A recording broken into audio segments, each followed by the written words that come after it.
अयोध्या मामले में एसआईटी की समय सीमा खत्म। अगले 24 घंटे में एसआईटी सौंप सकती है रिपोर्ट। जांच में खुलेंगे कई बड़े राज।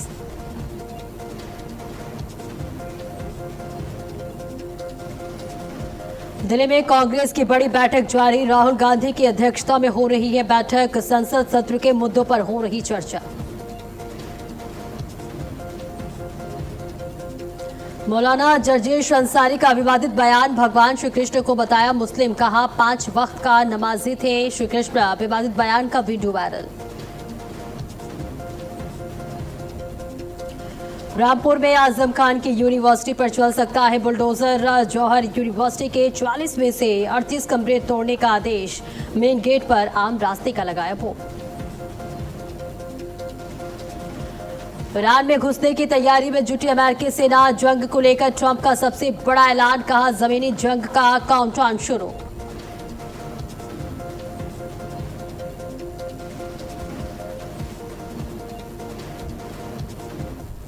नमस्कार, भारत अपडेट देख रहे हैं आप। मैं हूं आपके साथ सपना दीपक मदेशा। बुलेटिन का आगाज करेंगे उत्तराखंड में लोक पर्व हरेला के अवसर पर। मुख्यमंत्री पुष्कर सिंह धामी ने प्रदेशवासियों को शुभकामनाएं दी। उन्होंने आज से शुरू हो रही थीमैटिक वृक्षारोपण अभियान से जोड़ने की अपील की है, जहां मुख्यमंत्री ने कहा है कि गुणवत्तापूर्ण वानिकी और इको टूरिज्म को बढ़ावा देने के लिए अधिक से अधिक पौधे लगाए जाए। और उन्होंने प्रधानमंत्री नरेंद्र मोदी के एक पेड़ मां के नाम अभियान के लिए प्रेरणा लेते हुए हर नागरिक से एक पौधा लगाने और उसके संरक्षण लेने का आग्रह किया। मुख्यमंत्री ने कहा कि जन भागीदारी से ही हरित उत्तराखंड का सपना साकार होगा और पर्यावरण संरक्षण को नई मजबूती मिलेगी।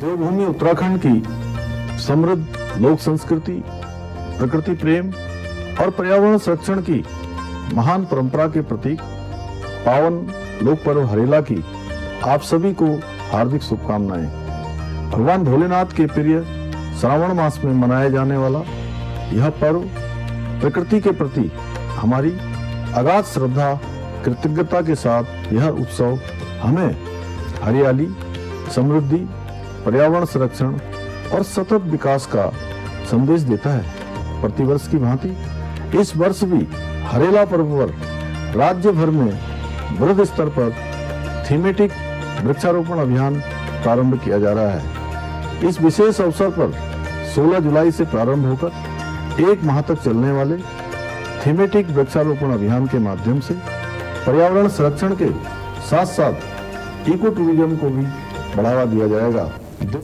और कांवड़ मेला 2026 की तैयारियों को लेकर उत्तराखंड के डीजीपी दीपम सेठ ने हाई लेवल समीक्षा बैठक की। बैठक में सुरक्षा, यातायात और तकनीकी निगरानी को लेकर सभी अधिकारियों को सख्त निर्देश दिए। पूरे कांवड़ मार्ग पर ड्रोन और सीसीटीवी के जरिए लगातार निगरानी रखी जाएगी, जबकि एटीएस, एसटीएफ, बीटीएस और एसडीआरएफ की टीमें 24 घंटे तैनात रहेंगी। और साइबर कमांडो सोशल मीडिया पर नजर रखेंगे और अफवाह फैलाने वालों के खिलाफ कड़ी कार्रवाई होगी। इसके साथ ही संवेदनशील क्षेत्रों में अतिरिक्त पुलिस बल और महिला पुलिस की तैनाती के साथ साथ विस्तृत ट्रैफिक और डायवर्जन प्लान भी लागू होगा। डीजीपी ने कहा कि सुरक्षित, शांतिपूर्ण और सुव्यवस्थित कांवड़ मेला कराना पुलिस की सर्वोच्च प्राथमिकता है। तो ड्रोन सीसीटीवी से कांवड़ मार्ग की निगरानी की जाएगी। एटीएस, एसटीएफ और एसडीआरएफ 24 घंटे तैनात रहेंगी। इसके साथ ही अफवाह फैलाने वालों पर भी कड़ी कार्रवाई की जाएगी। यानी पूरी तैयारी की जा रही है कांवड़ियों के लिए। कांवड़ मेला 2026 सुरक्षा पर डीजीपी अब सख्त होते हुए नजर आ रहे हैं। उन्होंने एक महत्वपूर्ण बैठक की और इस बैठक में उन्होंने निर्देश दिया कि किस तरह से कांवड़ियों को एक सुरक्षित माहौल देना है। इसके साथ ही कोई भी दिक्कत या परेशानी कांवड़ियों को न हो, इसके लिए तमाम व्यवस्थाएं की जानी चाहिए। इसके साथ ही एटीएस, एसटीएफ और इसके साथ ही बीटीएस और एसडीआरएफ की टीमें 24 घंटे तैनात रहेंगी। साइबर कमांडो सोशल मीडिया पर नजर रखेंगे और अफवाह फैलाने वालों के खिलाफ कड़ी से कड़ी कार्रवाई होगी। संवेदनशील क्षेत्रों में अतिरिक्त पुलिस बल और महिला पुलिस की तैनाती के साथ साथ विस्तृत ट्रैफिक और डायवर्जन प्लान भी लागू किया जाएगा। डीजीपी ने कहा कि सुरक्षित, शांतिपूर्ण और सुव्यवस्थित कांवड़ मेला अनिवार्य है कराना। ऐसे में बताते चले कि सर्वोच्च प्राथमिकता ये होनी चाहिए कि कांवड़ियों को किसी भी तरह की कोई भी दिक्कत या परेशानी ना हो। जो इलाका संवेदनशील है वहां पर अतिरिक्त पुलिस बल, अतिरिक्त सुरक्षा जो है तैनात किया जाएगा। इसके साथ ही कांवड़ मेला 2026 सुरक्षा पर डीजीपी सख्त होते हुए नजर आए। उन्होंने इसके लिए महत्वपूर्ण बैठक की और बैठक के दौरान उन्होंने तमाम दिशा निर्देश दिए। इसके साथ ही तैयारियां पूरी करने के लिए भी निर्देश देते हुए डीजीपी नजर आए। इसके साथ ही उन्होंने सख्त हिदायत दिया है कि अफवाह फैलाने वालों पर सख्त कार्रवाई की जाएगी। तस्वीर आप तक साझा कर रहे हैं देहरादून से, जहां कांवड़ मेला 2026 का आगाज हो चुका है, जिसके लिए डीजीपी ने तमाम दिशा निर्देश दिया है सभी अधिकारियों को। और इसके साथ ही अब पूरी व्यवस्था कर ली जाएगी। खासतौर से संवेदनशील इलाके में अतिरिक्त पुलिस बल तैनात किया जाएगा, अतिरिक्त सुरक्षा। और स्मिता चौहान ज्यादा जानकारी के लिए हमारे साथ जुड़ रही है। स्मिता, अब देखिए कांवड़ियों के लिए विशेष व्यवस्था की जाएगी और सख्त हिदायत डीजीपी का कि अगर किसी भी तरह की कोई भी अफवाह फैलाई जाती है तो सख्त कार्रवाई होगी। बिल्कुल, देखिए कांवड़ मेले का आगाज हो गया है और कांवड़ मेला हिंदुओं के लिए एक बहुत ही महत्वपूर्ण पर्व होता है। ये मेला एक उत्सव होता है और इसी उत्सव को शांति और सौहार्द के साथ मनाया जाए, यही अपील सरकार ने जो है वो जनता से की है। इसमें किसी भी तरह की कोई झूठी या कोई ऐसी अफवाह ना फैलाई जाए जिससे सौहार्द जो है वो बिगड़े या स्थितियां पलट हो या ये कहें कि कुछ विवाद की स्थितियां बने। इसीलिए सरकार ने ये अपील की है कि ऐसी कोई भी जो है बात ना की जाए, ऐसी कोई भी भ्रामक बातें या अफवाह ना फैलाई जाए जिससे सौहार्द में या जो शांति है प्रदेश की वो भंग हो। अगर ऐसा कोई करता है तो उसके खिलाफ सख्त कार्रवाई की जाएगी, उसे बख्शा नहीं जाएगा। साथ ही कांवड़ मेले को लेकर जो सुरक्षा व्यवस्था है वो चाक चौबंद है। एसडीआरएफ, एनडीआरएफ पुलिस बल जो है वो यहाँ तैनात है और पूरी निगरानी की जा रही है। यहाँ तक कि जो यातायात है उस रूट को भी डाइवर्ट किया गया है ताकि जो आम लोग हैं उन्हें आने जाने में किसी तरह की कोई परेशानी ना हो। कांवड़ मेले में जो लोग आ रहे हैं उन्हें भी किसी तरह की परेशानी ना हो, इस बात का खास ख्याल रखा गया है। जी, इस दौरान किसी भी भोले को कोई भी दिक्कत या परेशानी हो या फिर चलने में परेशानी हो, क्या कुछ खास व्यवस्था किया गया है उनके लिए?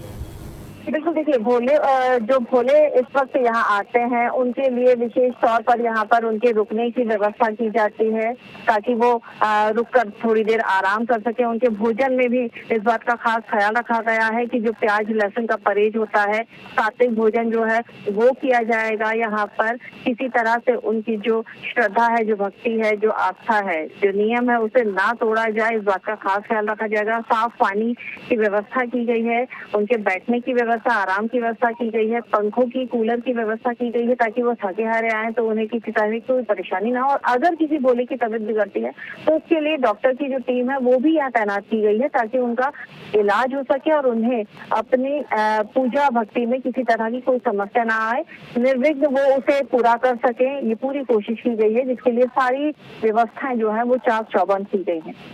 हाँ बिल्कुल, देखिए गंगा उफान पर भी है और ऐसे में अगर कोई भी कांवड़ के गंगा में स्नान करने जाते हैं, उस दौरान अगर गहरे पानी में चले जाते हैं तो उसके लिए क्या कुछ खास इंतजाम किए गए हैं ताकि तत्काल रेस्क्यू किया जा सके?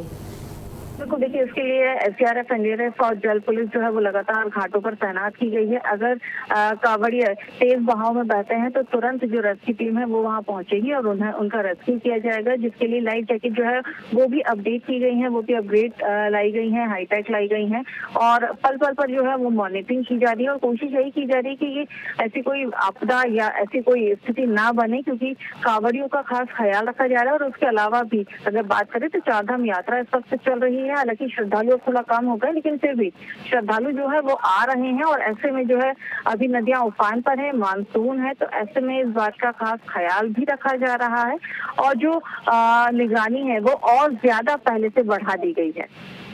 देखिए उत्तराखंड पहाड़ी इलाका होने की वजह से यहाँ भूस्खलन की खबरें आम हो जाती हैं। ऐसे में रास्तों पे किस तरह से सुरक्षा बल तैनात किए गए हैं ताकि किसी भी तरह की कोई भी प्राकृतिक आपदा आती है तो उससे तत्काल निपटा जा सके? बिल्कुल देखिए, क्योंकि यहाँ पर हमेशा जो है वो भूस्खलन की घटनाएं होती रहती हैं, अभी भी जो है वो लगातार ऐसी घटनाएं सामने आ रही हैं। तो इन स्थितियों को देखते हुए जितने भी डेंजर जोन हैं उन्हें पॉइंट आउट किया गया है, उन्हें चिन्हित किया गया है और वहाँ पर काम किया जा रहा है। साथ ही उन तमाम संवेदनशील और अति संवेदनशील लैंडस्लाइड जोन पर जो है जेसीबी जो है वो तैनात की गई है। साथ ही एसडीआरएफ और एनडीआरएफ की टीमें जो है वो वहाँ पर तैनात की गई हैं। साथ ही इसके लिए एक टोल फ्री नंबर जो है वो भी जारी किया गया है कि अगर कोई पर्यटक ऐसी स्थिति में फंसता है और उसके आसपास कोई व्यवस्था नहीं होती है तो वो टोल फ्री नंबर पर कॉल कर एसडीआरएफ एनडीआरएफ की टीम को बुला सकता है, जहां वो पहुंचेंगे और उनका सुरक्षित रेस्क्यू किया जाएगा और उन्हें सुरक्षित स्थान पर पहुंचाया जाएगा।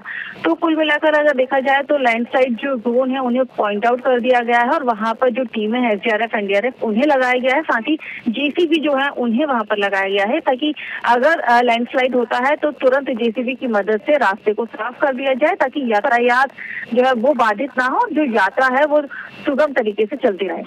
बिल्कुल, यात्रा के दौरान अगर किसी भी कांवड़ियों को कोई भी दिक्कत होती है जैसे या फिर तबीयत खराब हो जाए तो मेडिकल की क्या कुछ व्यवस्थाएं की गई हैं? टीम यहाँ पर तैनात की गई है और आपको बता दें इस बार चारधाम यात्रा में 177 जो एम्बुलेंस है वो यहाँ पर लगाई गई है। हाईटेक जो एम्बुलेंस है वो यहाँ पर लगाई गई है। अगर ऐसी कोई स्थिति आती है किसी कांवड़िए की तबीयत या किसी भूले की तबीयत रास्ते में कांवड़ यात्रा के दौरान अगर खराब होती है तो उसके लिए डॉक्टर की टीम वहाँ मौजूद है। यहाँ तक कि उनके लिए हेलीकॉप्टर की भी व्यवस्था की गई है। उन्हें हेली से भी जो है तुरंत ऋषिकेश अगर इमरजेंसी फंसेगी तो उसके लिए एम्स पहुंचाया जाएगा। ऐसी भी व्यवस्थाएं की गई हैं जिसके लिए हेलीकॉप्टर जो है वो यहाँ पर तैनात किए गए हैं। साथ ही एम्बुलेंस जो है वो हाईटेक है जिससे उन्हें जो है तुरंत इलाज मिल सके और उनका जो स्वास्थ्य है वो सुरक्षित रहे और वो अपनी यात्रा को कर सके। तो सारी जो व्यवस्था है वो यहाँ पर अच्छे से कर दी गई है ताकि किसी तरह की कोई परेशानी कांवड़ियों को या फिर यहाँ आने वाले श्रद्धालुओं को ना हो। यात्रा के दौरान हम देखते हैं कि भारी संख्या में कांवड़िए भी पहुंचते हैं, ना सिर्फ कांवड़िए बल्कि तमाम लोग, तमाम श्रद्धालु भी पहुंचते हैं। इस दौरान देखिए कई बार ट्रैफिक व्यवस्था भी संभालना बहुत मुश्किल हो जाता है। क्या इसके लिए अलग से कोई डायवर्जन लागू किया गया है या कोई ऐसा नियम लागू किया गया है कि अभी यातायात कुछ समय के लिए प्रभावित किया जाए? देखिए, जब कांवड़ यात्रा शुरू होती है उस समय जो रूट है उसको डाइवर्ट कर दिया जाता है क्योंकि एक साथ उस समय कांवड़िए भी जो है वो बड़ी संख्या में हरिद्वार, ऋषिकेश, गंगोत्री धामों में पहुंचते हैं। तो ऐसे में जो है एक बड़ा बल्क जो हम कह सकते हैं वो यहाँ पर पहुंचता है और उसके साथ ही जो चारधाम यात्रा के श्रद्धालु होते हैं, जो पर्यटक होते हैं वो भी यहाँ आते हैं। तो इस चीज को ध्यान में रखते हुए कि जो स्थानीय लोग हैं उन्हें कोई परेशानी ना हो और जो कांवड़िए हैं उन्हें किसी तरह की कोई परेशानी ना हो, इस बात का ध्यान रखने के लिए जो है जोन को डिवाइड कर दिया जाता है। जो ट्रैफिक रूट है उसे बांट दिया जाता है, इसे जोन में और सेक्टर्स में बांट दिया जाता है ताकि जो कांवड़िए आ रहे हैं वो पर्टिकुलर उसी जोन, उसी सेक्टर से आए ताकि उन्हें कोई परेशानी ना हो और अन्य जो यातायात है उसे डाइवर्ट कर दिया जाता है जिससे स्थानीय लोग भी आसानी से अपना आना जाना कर सकते हैं और कोई परेशानी ना हो। जी शुक्रिया स्मिता आपका इस महत्वपूर्ण जानकारी के लिए। तो देखिए तमाम जो व्यवस्थाएं हैं वो कर ली गई हैं, किसी भी तरह की कोई भी कांवड़ियों को परेशानी ना हो इसके लिए प्रशासन पहले से ही मुस्तैद है और चप्पे चप्पे पर सुरक्षा बल तैनात किया गया है। साथ ही अगर किसी भी तरह की कोई भी दिक्कत या परेशानी कांवड़ियों को होती है तो उसके लिए हेलीकॉप्टर सेवा भी उपलब्ध कराया गया है ताकि तत्काल जाँच की जा सके, तत्काल उपचार की जा सके। तो कांवड़ मेला 2026 पर सुरक्षा बल तैनात किए गए हैं जिस पर डीजीपी ने भी सख्त निर्देश दिया है कि किसी भी तरह की दिक्कत या परेशानी श्रद्धालुओं को ना हो। इसके साथ ही साथ तमाम जो व्यवस्थाएं होनी चाहिए वो कर ली गई हैं। इसके साथ ही साथ ये भी सख्त हिदायत दी गई है कि इस दौरान कोई भी इस तरह की अफवाहें फैलाई जाती हैं तो उस पर सख्त से सख्त कार्रवाई होगी। तो तस्वीर आप तक साझा कर रहे हैं जहां पर उत्तराखंड में तमाम व्यवस्थाएं जो है वो करा ली गई क्योंकि देखिए मानसून की एंट्री भी हो चुकी है जिसके बाद नदियां उफान पर है और जगह जगह चेतावनी बोर्ड भी लगाए गए हैं ताकि तमाम जो कांवड़िए वो खुद जागरूक रहें, श्रद्धालु भी जागरूक रहें। लोगों को हिदायत दी जा रही है, 24 घंटे निगरानी की जा रही है और साथ ही साथ ATS, STF, SDRF की टीमें तैनात की गई हैं। तो इसके लिए एक महत्वपूर्ण बैठक भी की गई है। DGP ने महत्वपूर्ण बैठक की और बैठक के दौरान तमाम दिशा निर्देश देते हुए नजर आए। सभी को दिशा निर्देश दिया कि किसी भी तरह की कोई भी दिक्कत या परेशानी ना हो, तमाम जो सुविधाएं हैं वो होनी चाहिए और किसी भी कांवड़ियों को कोई भी परेशानी ना हो, इसके लिए तमाम जो व्यवस्थाएं हैं वो कर ली गई हैं। तो ये तस्वीर आप लोग साझा कर रहे हैं जहां DGP ने सख्त हिदायत दी है कि अगर किसी भी तरह की अफवाह फैलाई जाती है तो उस दौरान उनके ऊपर सख्त कार्रवाई की जाएगी। हरेला पर्व के मौके पर उत्तराखंड के कृषि मंत्री गणेश जोशी ने देहरादून में कई जगह पौधारोपण किया। उन्होंने रेशम निदेशालय में शहतूत सहित कई फलदार पौधे लगाए और ग्राम पंचायत सिनौला में भी लोगों के साथ पौधारोपण किया। इस दौरान उन्होंने प्रदेशवासियों को हरेला पर्व की शुभकामनाएं दी और अधिक से अधिक पेड़ लगाने और उनकी देखभाल करने की अपील की। उन्होंने कहा कि हरेला उत्तराखंड की संस्कृति, हरियाली और प्रकृति से जुड़ा महत्वपूर्ण लोक पर्व है। ये पर्व पर्यावरण संरक्षण, खेती और समृद्धि का संदेश देता है। तो हरेला पर कृषि मंत्री ने पौधारोपण किया है। शहतूत समेत तमाम पौधे लगाए गए हैं, फलदार पौधे लगाए गए हैं। गणेश जोशी ने पौधे लगाए हैं जहां पर्यावरण बचाने का संदेश दिया है। और आगे बढ़ेंगे। उधम सिंह नगर की खटीमा विकासखंड की 59 ग्राम पंचायतों में उप प्रधान पद के चुनाव शांतिपूर्ण और निष्पक्ष तरीके से संपन्न हो गए हैं। इनमें से 31 ग्राम पंचायतों में उप प्रधान निर्विरोध निर्वाचित हुए हैं, जबकि 28 पंचायतों में मतदान और मतगणना के बाद विजेताओं की घोषणा कर उन पर मौके पर ही विजय प्रमाण पत्र सौंपे गए हैं। सहायक निर्वाचन अधिकारी एवं BTO संजय कुमार गांधी ने बताया है कि पूरी चुनाव प्रक्रिया तय कार्यक्रम के अनुसार संपन्न हुई और कहीं से भी किसी अप्रिय घटना की सूचना नहीं मिली। चुनाव के दौरान अति संवेदनशील मतदान केंद्रों पर विशेष पुलिस बल तैनात रहा। तो कड़ी सुरक्षा के बीच निष्पक्ष जांच की मांग की है। खटीमा में उप प्रधान चुनाव शांतिपूर्ण संपन्न हो गया है और इस दौरान 31 उप प्रधान निर्विरोध हुए हैं, 28 मतदान से चुने गए हैं। जहां मतगणना के बाद विजेताओं को प्रमाण पत्र मिला है। कड़ी सुरक्षा में निष्पक्ष ढंग से चुनाव को संपन्न कराया गया है। तो खटीमा में उप प्रधान चुनाव शांतिपूर्ण संपन्न हुआ है, जिसमें 31 उप प्रधान निर्विरोध और 28 मतदान चुने गए हैं। मतगणना के बाद विजेताओं को प्रमाण पत्र दिया गया है, जिसकी तस्वीर आपके टीवी स्क्रीन पर साझा कर रहे हैं। आपको बताते चले कि मतगणना के बाद विजेताओं की घोषणा कर उन्हें मौके पर ही विजय प्रमाण पत्र सौंपे गए। सहायक निर्वाचन अधिकारी, इसके साथ ही BTO संजय कुमार गांधी ने बताया कि पूरी चुनाव प्रक्रिया तय कार्यक्रम के अनुसार संपन्न हुई और कहीं से किसी भी अप्रिय घटना की सूचना नहीं मिली। तो वही चुनाव के दौरान अति संवेदनशील मतदान केंद्रों पर विशेष पुलिस बल तैनात रहा। तो खटीमा में उप प्रधान चुनाव संपन्न हो चुका है। 31 उप प्रधान निर्विरोध चुने गए हैं। विकासखंड खटीमा में उप प्रधान के निर्वाचन के लिए दिन था, जिसमें से हमारे 59 पंचायतों में उप प्रधानों का चुनाव हो गया है, जिसमें 31 जगह निर्विरोध चुनाव हुआ है, जिसमें एक ही पर्चा भरा गया था और जिसमें 28 पंचायतों में विरोध की तरफ चुनाव हुआ, जिसमें 28 विजयी घोषित किए गए, परिणाम घोषित हो गए, जिनका 59 का हमारे पास पूरा रिजल्ट आ गया। सभी प्रमाण पत्र वहीं पर बूथ पर ही दे दिए गए थे। सभी को प्रमाण पत्र वितरण का कार्य बूथ पर ही कर दिया गया। चुनाव शांतिपूर्ण, विकासखंड में पूर्णतः जो चुनाव रहा वो शांतिपूर्ण। उत्तराखंड हाईकोर्ट को नैनीताल से हल्द्वानी स्थानांतरित करने के मामले में सुप्रीम कोर्ट ने अहम टिप्पणी की है। अदालत ने साफ कहा है कि सरकार के प्रशासनिक फैसलों में न्यायपालिका हस्तक्षेप नहीं कर सकती और यदि राज्य सरकार ने कैबिनेट की मंजूरी के बाद हाईकोर्ट को स्थानांतरित करने का निर्णय लिया है तो ये सरकार का अधिकार क्षेत्र है। सुनवाई के दौरान राज्य सरकार ने बताया कि वर्ष 2022 में कैबिनेट ने हाईकोर्ट को हल्द्वानी शिफ्ट करने के प्रस्ताव को मंजूरी दी थी। सुप्रीम कोर्ट ने यह भी कहा कि नई भूमि के चयन के बाद वन और अन्य विभागों से जरूरी अनुमतियां तय समय सीमा में पूरी की जाए। फिलहाल इस मामले पर सभी की नजरें आगे की प्रक्रिया पर टिकी हुई है। तो अनुमतियों की प्रक्रिया समय पर पूरी करने के निर्देश दिए गए हैं, जिसकी तस्वीर आप तक साझा कर रहे हैं। हाई कोर्ट शिफ्टिंग पर सुप्रीम कोर्ट की ये बड़ी टिप्पणी सामने आई है। सरकार के फैसले दखल नहीं देगा कोर्ट।